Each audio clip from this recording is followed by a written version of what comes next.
Hello, নমস্কার। আশা করি সবাই ভালো রয়েছেন। 7 সেপ্টেম্বর 2024 গণেশ চতুর্থী স্পেশাল এই রেমেডি লাইক, শেয়ার, কমেন্ট করতে ভুলবেন না, যেন সবার কাছে পৌঁছে যায়। কী কী জিনিস মাথায় রাখা উচিত সেগুলো আমি শেয়ার করব। রেমেডি তো অনেক বছর আগে অনেকগুলো শেয়ার করেছি, সেগুলো ফলো করতে পারেন। আজকে যেগুলো বলছি সেগুলো ফলো করতে পারেন। আমার মতে আমি যেটা মনে করি, 7 সেপ্টেম্বরের সবথেকে স্পেশাল মুহূর্ত আমার কাছে যে অভিজিৎ মুহূর্তের টাইমটা রয়েছে, মানে সকাল 11:55 থেকে 12:55 অবধি, সেই টাইমটায় কিন্তু আপনারা পুজো করাতে পারেন। খুব ভালো, নিজেরাও করতে পারেন। যারা ঘট স্থাপনা করতে চাইছেন করাতে পারেন। 7 তারিখ থেকে একদম 17 তারিখ, মানে 10 দিন পর্যন্ত এই পুজো যারা ঘর স্থাপন করবেন তাদের তো চলবে। যারা ঘর স্থাপন করছেন না, নর্মালি আপনারা কন্টিনিউ করতে পারেন এই পুজো 10 দিন, কোনো অসুবিধা নেই। কিছু জিনিস মাথায় রাখা দরকার। গণেশের মূর্তি যখন আপনারা বাড়িতে আনছেন তখন কিন্তু মাথায় রাখবেন যে গণেশের মূর্তি যেটা রয়েছে মাটির আনতে পারেন। যদি আপনি গণেশের মূর্তি, মাটির যে মূর্তি হয় সেটার কিন্তু আলাদাই মাধুর্য এবং ব্লেসিংস। যারা চাইছেন যে না মাটির আনবো না, আমি ভালো কিছু আনবো, মনে রাখবেন যে এখন নতুন মূর্তিগুলো উঠেছে, লাইক প্লাস্টিক টাইপের এক ধরনের মূর্তি এখন বেরিয়েছে, যেগুলো দেখতে মনে হয় যে একদম মার্বেল পাথরের তৈরি, বাট মার্বেল নয়। এই টাইপের মূর্তি বাড়িতে চাইবেন যেন না আসে, কারণ এগুলো খুব একটা শুভ মানা হয় না। আর আরেকটা জিনিস, আমি আরও কিছু জিনিস বলে দিই।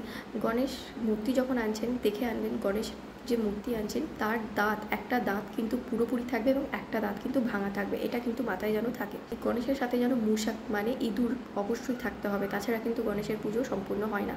গণেশ যখন আনবেন, গণেশের মূর্তি যখন আনবেন, তখন অবশ্যই খেয়াল করে আনবেন যে পৈতে রয়েছে কিনা গণেশ মূর্তির সাথে। যদি না থেকে থাকে, বাড়িতে নিয়ে আসার পর যখন পুজো করবেন তখন অবশ্যই একটা পৈতে দেবেন। দশকর্মার দোকানে আপনারা পেয়ে যাবেন। গণেশ ঠাকুর যখন বাড়িতে আনছেন তখন কিন্তু অবশ্যই মুখ তার ঢেকে নিয়ে আসবেন, তার মুখ খোলা অবস্থায় কিন্তু আনবেন না। আচ্ছা, গণেশ ঠাকুরকে যখন বাড়িতে আনছেন দেখে আনবেন। সব থেকে ভালো, গণেশজি যদি ইয়েলো কালার বা রেড কালারের বস্ত্র ধারণ করা থাকে তাহলে খুব ভালো।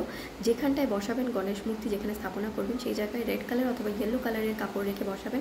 সিল্ক কাপড় অ্যাভয়েড করবেন। গণেশকে কিন্তু অবশ্যই লাড্ডু, মোদক এগুলো দিতে ভুলবেন না। এবং যদি আপনি নিজের স্বাস্থ্যের উন্নতি চাইছেন, পরিবারের সবার স্বাস্থ্যের উন্নতি চাইছেন, সেক্ষেত্রে কিন্তু 21টা দুব্বর মালা পরাতে অবশ্যই মাথায় রাখবেন। 21টা দুব্ব দিয়ে সাদা সুতো দিয়ে মালা গেঁথে পরাতে হবে। আচ্ছা, আবারও একটা জিনিস বলে দিই যে গণেশ ঠাকুরকে কিন্তু লাল ফুল অবশ্যই দেবেন। 21টা লাল ফুল সামনে রাখবেন, যেটা আপনাদের জন্য ব্লেসিংস, পরিবারের জন্য ব্লেসিংস হয়ে কাজ করবে পরবর্তীকালে। প্রার্থনা করুন, গণেশের বীজ মন্ত্র জপ করতে ভুলবেন না, তবে মন্ত্রের সঙ্গে ওমটা উচ্চারণ করা থেকে অ্যাভয়েড করবেন, কারণ এটা মানা হয় যে বিশেষ করে যারা মহিলা তাদের ক্ষেত্রে প্রযোজ্য।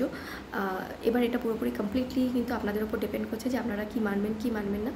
আমার যেটুকু আমি বলবো, ওমটা অ্যাভয়েড করে আপনারা কিন্তু নামাহ দিয়ে স্টার্ট করতে পারেন মন্ত্র, যেটা আপনাদের জন্য বেনিফিশিয়াল হবে। ওমের ঊর্জা খুব স্ট্রং। আর গণেশ ঠাকুরের পুজো যখন করছেন সেখানে কিন্তু তুলসী কোনো রকমভাবে অ্যালাউড নয়। তুলসীর সাথে কিন্তু গণেশের একটা অনেক বড় বিবাদ, সেই জন্য কোনো রকমভাবেই গণেশ পুজোয় তুলসী অ্যালাউড নয়।